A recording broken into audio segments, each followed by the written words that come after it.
जहां पर जो है ना सैकड़ों कैमरे लगे होंगे, कोई भी पैथी का कोई भी डॉक्टर गड़बड़ी नहीं कर पाएगा। Nobody can do the anything wrong. और फिर आपको जो पांचवा मौलिक अधिकार है वो खुशहाली और समृद्धि का है। इस चीज में भारत सरकार के खजाने का एक पैसा नहीं लग रहा है, और कोई चीज फ्री में नहीं मिल रही है, तो कैसे मिलेगी? इसके लिए सभी व्यक्तियों को एक कल वृक्ष अकाउंट दे दिया गया। वो आपके अकाउंट का शैडो अकाउंट है, उसे आपके अकाउंट में क्या हो रहा है सब मालूम है। जब आपके अकाउंट में पैसा नहीं है तो वो आपसे बिना मांगे बिना आवेदन के आपके अकाउंट में भेज देगा। और फिर एक्सपर्ट को भी आप 10 जगह पे हाँ एक हफ्ते में कोशिश करता हूँ कि 10 लोगों को समझाऊं, बताऊं। नहीं, आप खुद समझाने का काम बिल्कुल मत करिए।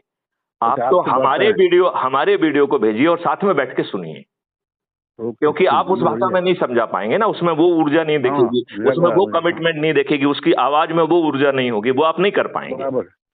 तो आप क्यों समझाना चाहते हैं? आप हमारे 11,000 वीडियो हैं, उसमें से जो सबसे अच्छा लग रहा है उसको साथ में सुनो। जो आप ये भी बात कर रहे हैं ये भी रिकॉर्ड हो रही है, ये भी कल तक अपलोड हो जाएगी, इसी को सुना दीजिए के साथ। देखो डी साहब ने मुझसे ये जन्म दिवस की गिफ्ट मांगी है, मैं भी आपसे ये गिफ्ट मांगता हूं कि अच्छे भारत का संकल्प लोगे, अच्छा भारत ऐसा होगा। आपकी प्रशासनिक व्यवस्था बदल जाएगी। आज के जानते हो दुष्ट जो है ना प्रशासनिक अधिकारी क्या कर रहे हैं? आजकल आपके फोन पे नहीं आते हैं, आप किसी अधिकारी को फोन करते हो, आपके फोन पे आता है क्या? नहीं आता है। सबने अपने पीआरओ रख लिए हैं, सिर्फ उन्हीं की एक्सेस है जो उनकी सर्वाइवल के लिए जरूरत है, जिनके वो चरण सेवक बन गए हैं, केवल उनके फोन उठ रहे हैं। आप उनके घर में ऑफिस में मिलने जाते हैं, आप दिन भर बैठे रहेंगे, आपको एक्सेस नहीं दी जाएगी। यही हो रहा है कि नहीं हो रहा है? मेरा एक अपना आदमी को उसका जो है ना कोई पेमेंट नहीं मिल रहा था, 5-6 साल से परेशान था वो, मेरे पास आया, मैंने कहा तुम जाओ मैं फोन कर देता हूँ। उसने कहा कि साहब मैं पहले भी गया था, पूरे दिन भर बैठा रहा, कुछ नहीं हुआ। खैर मैंने फोन कर दिया तो उन्होंने तत्काल उसको अंदर बुला लिया। जब मैं उसको फोन करके बता रहा था कि वो आपको अंदर बुलाने वाले हैं, तब तक उनको बुलावा भी आ गया कि साहब उनको अंदर भेज दीजिए। बोला साहब आपकी बड़ी मेहरबानी है, नहीं तो मैं तो दिन भर बैठा रहता हूँ और 5 साल हो गए हैं, वो मेरा भुगतान नहीं मिल रहा है।